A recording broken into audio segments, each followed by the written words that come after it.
Amin. Silakan duduk saudara dalam kasih Kristus. Shalom. 2 Tesalonika 3 ayat 1 sampai 15. Yang kurang baca firman, sekarang kita dengar baca bersama.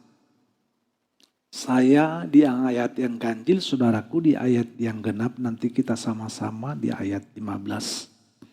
2 Tesalonika 3 ayat 1 sampai 15, demikianlah firman Tuhan, berdoa dan bekerja.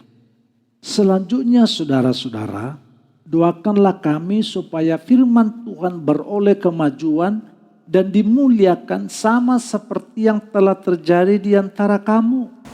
Dan supaya kami terlepas dari hal pengacau dan orang-orang jahat, sebab bukan semua orang beroleh iman. Tetapi Tuhan adalah setia. Ia akan menguatkan hatimu dan memelihara kamu terhadap yang jahat. Dan kami percaya dalam Tuhan bahwa apa yang kami kepadamu akan kamu lakukan. Kiranya Tuhan tetap menunjukkan hatimu kepada kasih Allah dan kepada ketabahan Kristus. Namun kami berpesan kepadamu, saudara-saudara, dalam nama Tuhan Yesus Kristus, supaya kamu menjauhkan diri dari setiap saudara yang tidak mau melakukan pekerjaannya dan tidak menurut ajaran yang telah kamu terima dari kami. Sebab kamu sendiri tahu bagaimana kamu harus mengikuti teladan kami, karena kami tidak malas bekerja di antara kamu.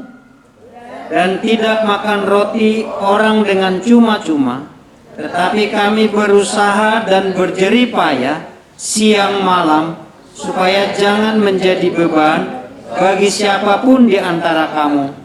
Bukan karena kami tidak berhak untuk itu, melainkan karena kami mau menjadikan diri kami teladan bagi kamu, supaya kamu ikuti. Sebab juga waktu kami berada di antara kamu, kami memberi peringatan ini kepada kamu. Jika seseorang tidak mau bekerja, janganlah ia makan. Kami katakan ini karena kami dengar bahwa ada orang di antara kamu yang tidak tertib hidupnya dan tidak bekerja, melainkan sibuk dengan hal-hal yang tidak berguna. Orang-orang yang demikian kami peringatkan dan nasihati dalam Tuhan Yesus Kristus, supaya mereka tetap tenang melakukan pekerjaannya, dan dengan demikian makan makanannya sendiri. Dan kamu saudara-saudara, janganlah jemu-jemu berbuat baik. Jika ada orang yang tidak mau mendengarkan apa yang kami katakan dalam surat ini, tandailah dia dan jangan bergaul dengan dia, supaya ia menjadi malu. Sama-sama, tetapi janganlah anggap dia sebagai musuh, tetapi tegurlah dia sebagai saudara. Amin. Dari apa yang kita dengar, tentu kita sudah mengerti dan memahami. Orang malas. Latar belakang 2 Tesalonika ini adalah masalah kemalasan dan ketidakdisiplinan di kalangan jemaat Tesalonika. Membuat mereka sebagian bergantung akan kebaikan orang dan mengabaikan tanggung jawab mereka sebagai manusia pekerja. Saudaraku, ini kira-kira ditulis Rasul Paulus itu tahun 50 atau sampai tahun 51 Masehi untuk jemaat di Tesalonika. Jemaat ini terdiri dari orang Yunani dan orang Yahudi dan banyak petobat-petobat baru. Dan saat itu jemaat itu banyak mengalami tekanan dan aniaya dan ajaran-ajaran tentang kedatangan Tuhan kali yang kedua. Sehingga ada bilangan mereka, Tuhan sudah mau datang, kita nggak perlu bekerja. Tetapi ada juga bilangan yang lain karena petobat-petobat baru atau memang diwarnai kemalasan itu lalu menaruh keperluannya kebutuhannya terhadap kebaikan orang, sehingga mereka tidak perlu bekerja. Dan sikap ini akan sebenarnya mengganggu pertumbuhan iman dalam gereja atau dalam jemaat itu. Sampai-sampai Rasul Paulus menasihati mereka. Sekiranya ada orang yang tidak mau mendengar tentang nasihat kami ini, jauhkanlah dari pergaulan dari mereka. Saudara dalam kasih Tuhan, bagaimana jemaat itu melakukan sesuatu yang salah, lalu Rasul Paulus memberikan contoh dirinya, bagaimana dia bekerja menghidupi kehidupannya, ada rasa tanggung jawab dalam dirinya. Saudaraku, tema khotbah kita hari ini menolak hidup dalam keserakahan. Keserakahan bukan hanya saja soal harta atau materi atau uang, tetapi tentang hati yang tidak pernah merasa cukup. Keserakahan ini bukan hanya semata-mata berbicara materi, tetapi juga bisa berbicara tentang hati yang tidak pernah merasa cukup tentang apa yang dia miliki. Rasul Paulus menegur jemaat yang hidup tidak tertib. Mereka tidak mau bekerja, tetapi ingin menikmati hasil kerja orang lain. Tidak mau bekerja, tidak mau bertanggung jawab, tetapi menikmati sesuatu dari kerja orang lain. Itu termasuk orang yang serakah. Orang yang serakah itu bukan hanya saja tidak cukup tentang apa yang dia dapat, lalu dia akan melakukan berbagai hal untuk mendapatkan lagi yang lebih lagi. Walaupun itu sesuatu cara yang salah, itu juga serakah. Tetapi kalau kita menaruh bergantung akan kebaikan Tuhan tentang kebutuhan kita tanpa kita melakukan apapun, itu juga serakah. Paulus menegaskan bahwa iman Kristen harus tampak dalam hidup yang tertib, rajin dan bertanggung jawab. Kehidupan kekristenan harus nampak dan terlihat bagaimana hidup kita tertib, bagaimana kita berkeyakinan kepada Tuhan, bagaimana kita punya tanggung jawab, rajin, bahkan melakukan sesuatu. Kekristenan itu bukan pasif. Keserakahan bertentangan dengan iman kita kepada Tuhan. Keserakahan itu menyingkirkan kasih, menyingkirkan kerja keras, menyingkirkan rasa syukur kepada Tuhan. Keserakahan itu bukan hanya saja kita untuk mendapatkan sesuatu dengan cara yang salah atau mengumpulkan materi, tapi sikap seperti itu juga serakah. Mempergunakan kesempatan untuk demi memuaskan keinginan kita. Sehingga keserakahan ini akan mengganggu hubungan kita dengan orang itu. Keserakahan itu menunjukkan hati yang tidak tertib dan tidak percaya. Di ayat 6 dan 8 dikatakan begini tadi. Namun kami berpesan kepadamu saudara-saudara dalam nama Tuhan Yesus Kristus, supaya kamu menjauhkan diri dari setiap saudara yang tidak mau melakukan pekerjaannya dan tidak menaruh dan tidak menurut ajaran yang telah kamu terima dari kami. Sebab kamu sendiri tahu bagaimana kamu harus mengikuti teladan kami. Karena kami tidak malas bekerja di antara kamu dan tidak makan roti orang dengan cuma-cuma. Tetapi kami berusaha dan berjerih payah siang malam supaya jangan menjadi beban bagi siapapun di antara kamu. Keserakahan menunjukkan hati yang tidak tertib dan tidak percaya.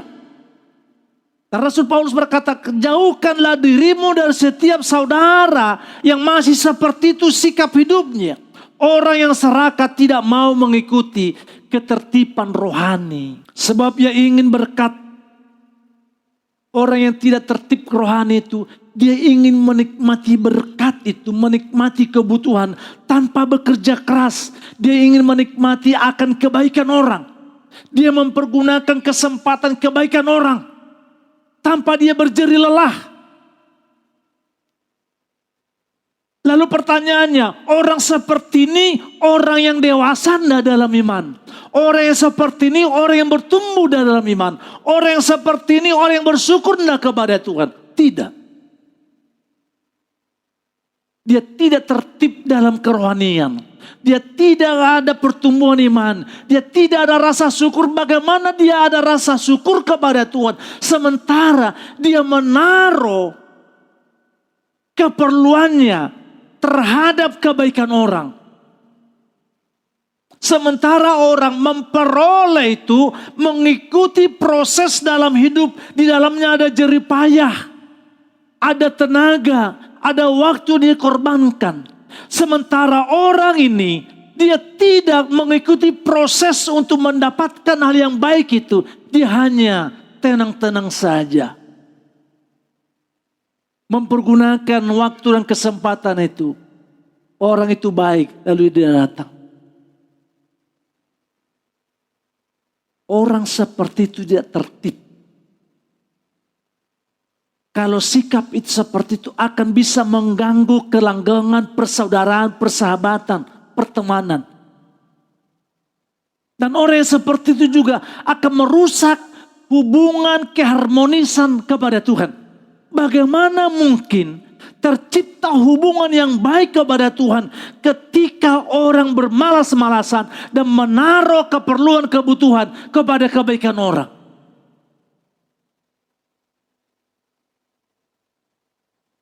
Keserakahan lahir dari ketidakpercayaan kepada Tuhan. Ketika dia percaya kepada Tuhan, maka dia akan berkata, Tuhan berkati apa yang sedang kukerjakan. Berkati apa yang aku rencanakan. Berkati pergumulanku. Berkati apa yang aku lakukan hari ini. Tetapi orang-orang yang serakah itu, dia tidak menaruh kepercayaannya kepada Tuhan. Sehingga manusia berupaya memperoleh lebih baik. Yang walaupun itu cara yang salah. Hati yang tidak percaya merasa tidak cukup. Sehingga dia melakukan sesuatu cara yang salah. Artinya begini, Tuhan masih kurang engkau bisa melakukan untuk memberkati aku hari ini. Perlu saya untuk melakukan lebih lagi. Cara yang salah, orang korupsi. Dia sudah dapat gaji, tapi dia masih maruk, rakus, serakah. Dia korupsi. Mempergunakan jabatan, kesempatan untuk meraup harta untuk dirinya. Itu serakah. Lalu orang yang seperti itu, orang yang tidak percaya kepada Tuhan. Orang yang tidak sungguh-sungguh berkeyakinan kepada Tuhan. Sebab dikatakan Amsal 28 ayat 25. Hati yang serakah menimbulkan pertengkaran. Tetapi siapa yang percaya kepada Tuhan diberi kelimpahan. Hati yang serakah menimbulkan kegaduhan, menimbulkan perpecahan, menimbulkan keretakan, kerusakan persahabatan. Tetapi siapa yang percaya kepada Tuhan diberi kelimpahan. Siapa yang percaya artinya bahwa Tuhan diikut sertakan dalam setiap aktivitas, dalam setiap kerja, dalam setiap hidup, dalam setiap pergumulan, dalam setiap pelayanan, dalam setiap usahanya. Dia berkata, Tuhan berkatilah apa yang aku kerjakan. Itulah orang yang percaya kepada Tuhan. Tetapi orang yang serakah itu, dia tidak berkata seperti itu. Tetapi melihat kesempatan, waktu yang tepat untuk meraup, untuk mendapatkan materi, sesuatu yang diinginkan dengan cara yang salah. Tidak ada rasa kepuasan, tidak ada rasa syukur dalam dirinya. Orang serakah. Dia rela menjatuhkan teman, yang penting dia bisa berdiri kokoh. Dia rela merusak persahabatan, yang penting terpenuhi dia punya keinginan. Sebab dalam Matius 6 ayat 33 dikatakan, carilah dahulu kerajaan Allah dan kebenarannya, maka semuanya akan ditambahkan kepadamu. Orang serakah, mungkinkah berkata, mungkinkah mengimani firman ini? Tidak. Tapi mari kita posisikan diri kita, orang yang percaya akan terus mengumandangkan kemuliaan Tuhan di tengah-tengah kesulitan dan pergumulan hidupku. Yaitu saya akan mendatang dekat kepada Tuhan. Carilah dahulu kerajaannya. Aku datang, aku dekat, aku berseru dan memohon. Kiranya tangan Tuhan yang besar itu memberkati apa yang ku kerjakan. Melimpahlah kebutuhanku. Iman sejati terlihat dalam ketaatan dan kerja keras, bukan dalam mencari jalan yang pintas. Iman yang sejati itu akan terlihat ketika kita kerja keras.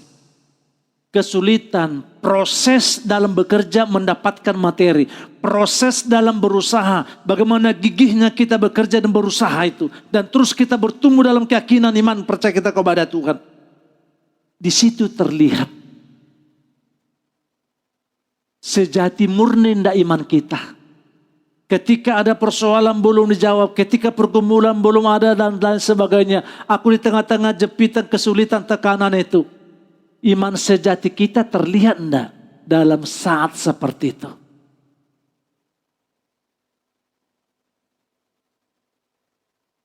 Ada orang yang ambruk, tidak terlihat imannya.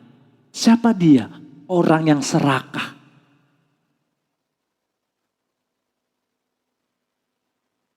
Orang yang tidak takut dengan Tuhan. Percayalah bahwa Tuhan mencukupi kebutuhan kita sesuai dengan kasih karunia-Nya. Amin. Itulah orang yang beriman. Aku percaya kepada Tuhan. Dia menolongku, Dia memberkatiku. Aku percaya kepada Tuhan, Dia pasti berikan ketenangan untuk aku mengambil keputusan di tengah-tengah kesulitan. Aku percaya kepada Tuhan, Dia pasti teguhkan aku. Dia pasti sembuhkan aku. Dia pasti berikan jalan keluar. Aku percaya kepada Tuhan. Itulah iman yang sejati. Miliki dan pertahankan sikap seperti itu sebagai anak Tuhan.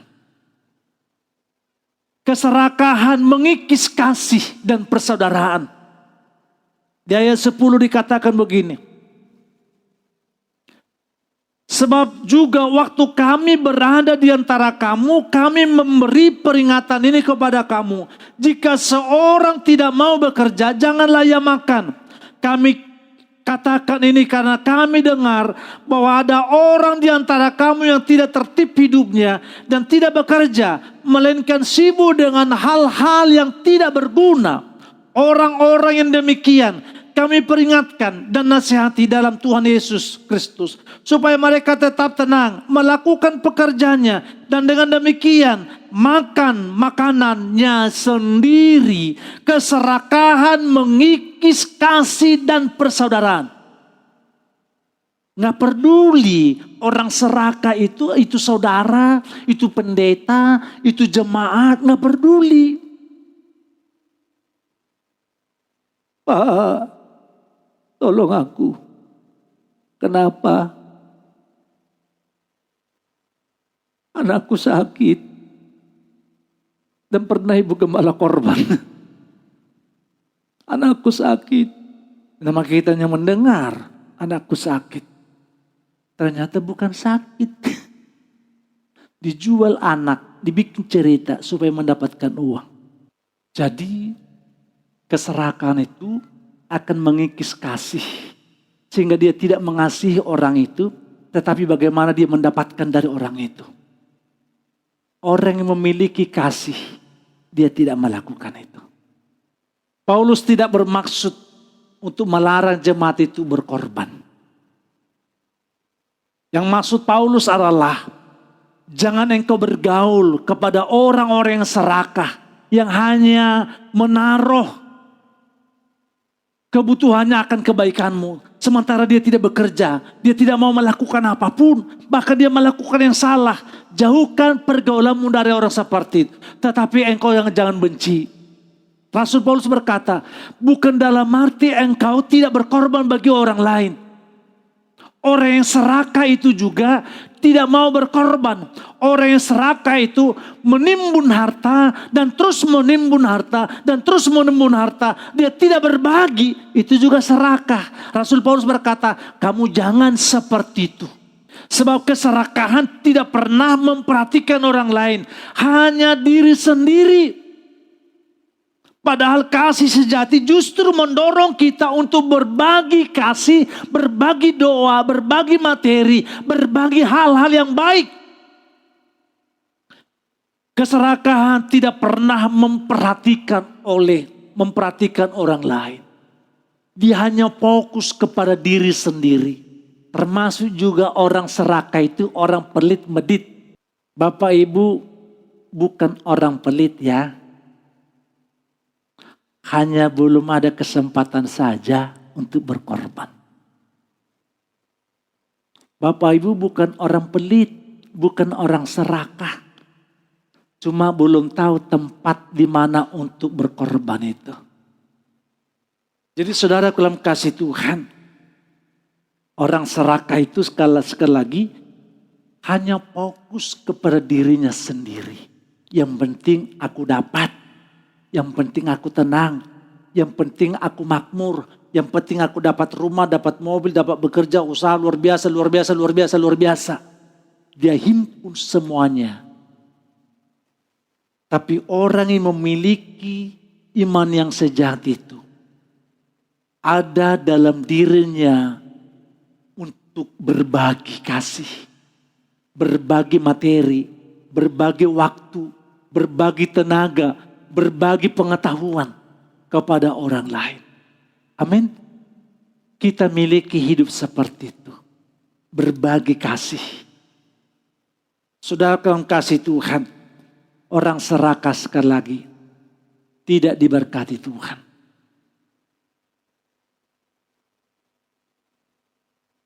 Orang serakah fokus kepada diri sendiri. Tidak memikirkan esok. Tidak memikirkan generasi kemudian. Saya punya tanaman cabai. Dulu banyak. Bagus. Pernah sepetik buahnya. Udah segini. Bagus. Buahnya hanya 2. Cabainya hanya 2. 1. Seperti pepaya yang gak jelas. Moncongnya gak kecil, keriput. Aduh. Saya buka, gak ada bijinya. Berarti nanti gak ada generasinya ini. Padahal udah bagus, dirawat dengan baik. Gak bertumbuh, gak berbuah, hanya bertumbuh. Saya potong.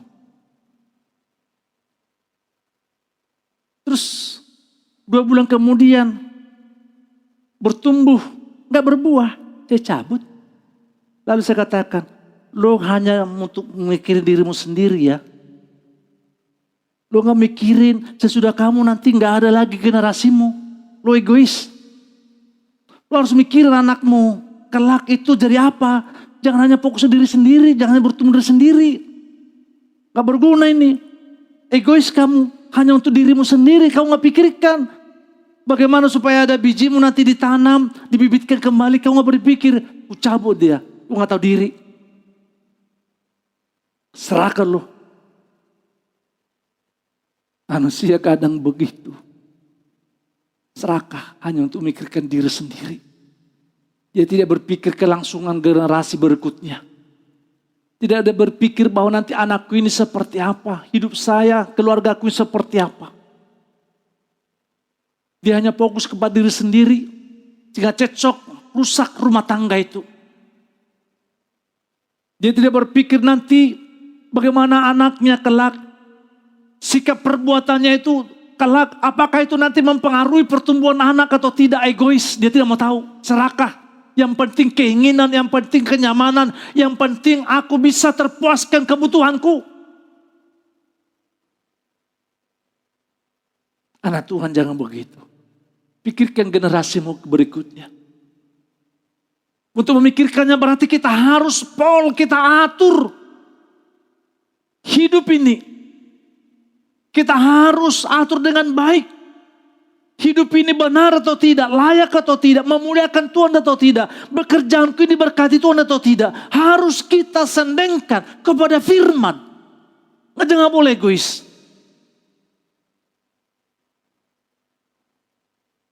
Kalau hanya untuk kita. Tapi kan ada keluarga kita, ada istri, ada anak, ada orang tua, ada generasi berikutnya. Seperti cabai itu saya buang. Hidup tapi tidak berbuah. Hidup tapi tidak berdampak. Hidup tapi tidak bermakna. Hidup tetapi tidak disenangi orang. Selalu risih kiri kanan akan kehidupan. Hal seperti itu egois.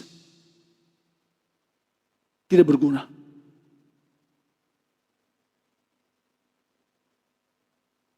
Saya ambil contoh. Bapak mama saya itu dari orang keluarga susah. Karena opung saya, nenek saya itu udah meninggal waktu bapak saya itu masih umur seperti si Dio kali. 5 tahunan, bayangin aja. Jadi bapak saya itu masih kecil, belum sekolah. Adiknya 2 bersaudara. Bapak mamanya sudah meninggal. Sengsara hidup dia. Dia dihidupin orang. Kasihan. Lalu karena bapak saya itu bekerja keras. Lalu proses pertumbuhannya disenangin orang lah dia. Bertandang lah dia. Ini orang baik tapi orang susah. Bapak saya orang susah banget. Dia hidup di rumah orang, dia kerja sama orang. Lalu jadilah ibu saya dengan bapak saya. Keluarga mama saya itu keluarga orang berada. Dia punya banyak lah, punya pabrik, punya kebun, punya kerbau. Namanya petani lah, orang berada lah mereka. Orang punya. Lalu menikahlah. Bapak saya itu bekerja kerasnya luar biasa. Mama saya bekerja kerasnya luar biasa. Udah selesai kencingnya. Bekerja kerasnya itu luar biasa.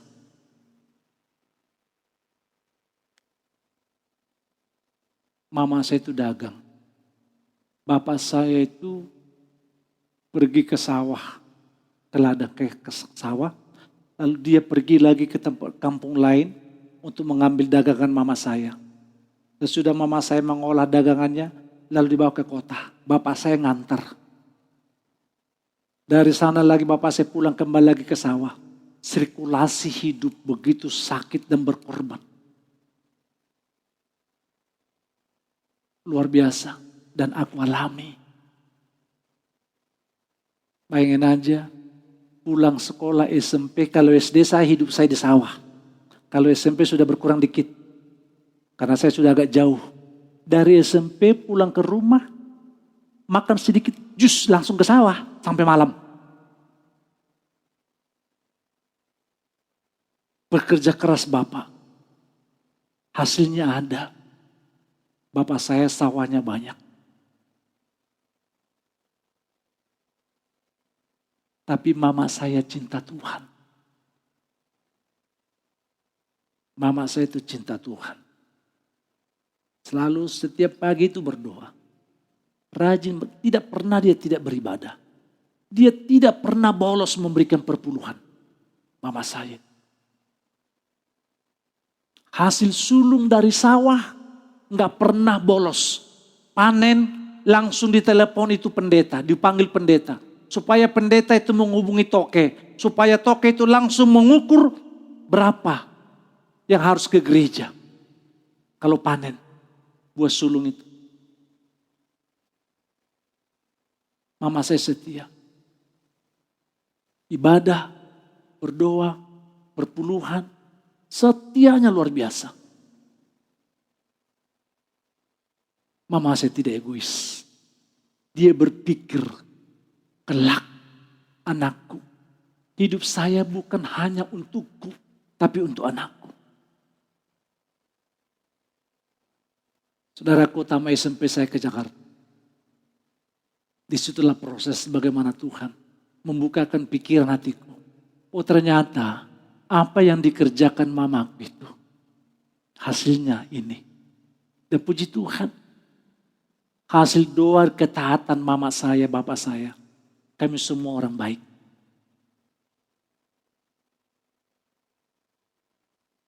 Melihat situasi di kampung saya, mendorong saya manusia tidak baik. Karena semua lingkungan tidak baik. Tapi karena mama saya doanya, kesetiaan ketaatannya, kita semua jadi baik. Baik dalam berumah tangga, baik dalam bekerja. Maaf, semua kami jadi sarjana. Hanya satu.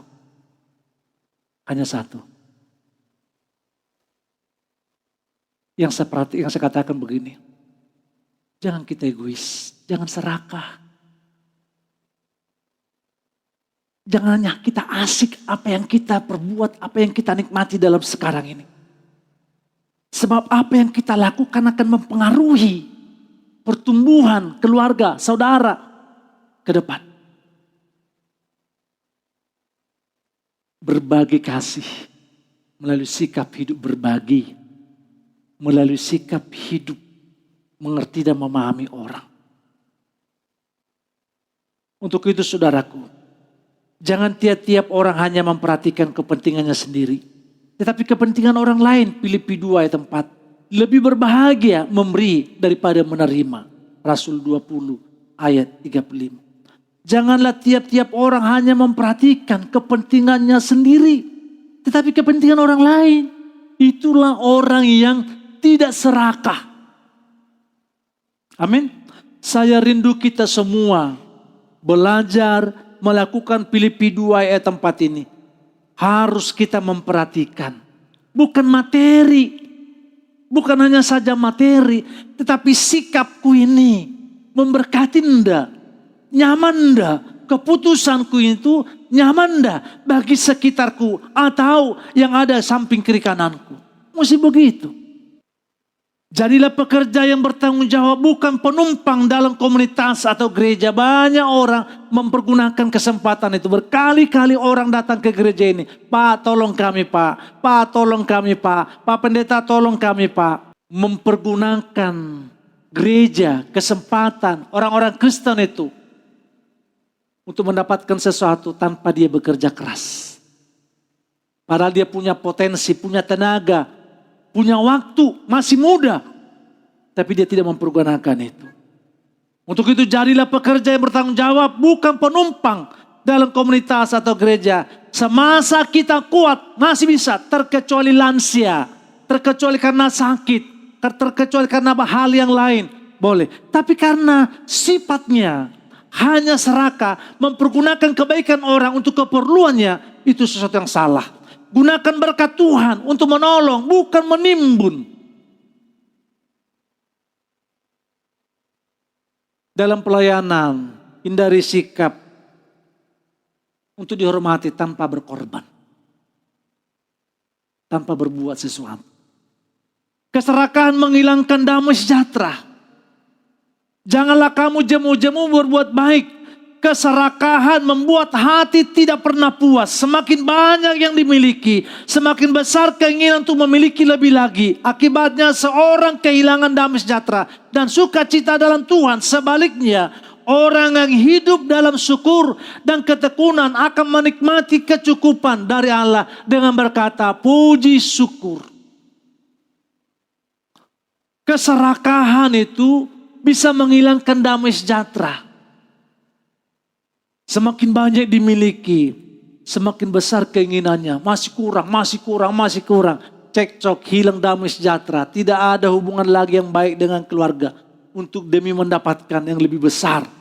materi dalam rumah tangga itu. Tetapi dari dalam 1 Timotius 6 ayat 6 berkata, ibadah disertai rasa cukup, memberi keuntungan besar. Jagalah dirimu dari segala ketamakan, sebab hidup seseorang tidak tergantung dari kekayaannya. Amin. Jaga hati. Mari kita latih hati kita selalu bersyukur setiap hari atas apa yang Tuhan beri. Hindari membandingkan diri dengan orang lain. Itu akar keserakahan. Saudaraku, damai sejahtera datang bukan dari kelimpahan, tetapi dari kepuasan rohani dalam Kristus. Perbanyak waktu mesbah hubunganmu dengan Tuhan. Di sana kau akan menikmati kepuasan di dalam kerohanian, dalam pertumbuhan hidup. Saudara dalam kasih Kristus, mari kita sekalian bekerjalah dengan tekun dan jujur sebagai bentuk ibadah kepada Tuhan. Amin. Jangan bermalas-malasan. Selalu saya katakan kepada orang sales marketing itu, udah dapat target, sebentar dia dapat targetnya, habis itu kokok-kokok. Masih banyak waktu. Ayo, kerja lagi. Merasa sudah cukup, ya sudahlah. Itu juga salah. Selagi masih ada waktu, selagi masih kita kuat, kenapa kita tidak mau bekerja keras? Latih rasa syukur, berhenti mengeluh, dan mulailah menghitung berkat Tuhan, apa yang Tuhan berikan kepada kita. Latih. Untuk itu maka kita akan bisa menjadi jemaat yang berbagi kepada sesama. Jadikan harta dan waktu sebagai sarana kasih. Sarana kasih kita berkat, pengetahuan, tenaga, materi kepada orang lain. Apa sarana kasih kita kalau berdiam diri gak berbuat apa-apa? Gak ada kan? Wujud kasih kita apa? Gak ada. Ada sarananya, materi, uangmu, tenagamu, waktumu, pengetahuanmu. Itu bisa menjadi sarana kasih kepada orang yang membutuhkan dengan orang-orang yang tepat. Jaga hati dari keserakahan dengan memperbanyak doa dan firman, bukan ambisi duniawi. Amin. Lihat kiri kananmu. Tutup mata, kita berdoa.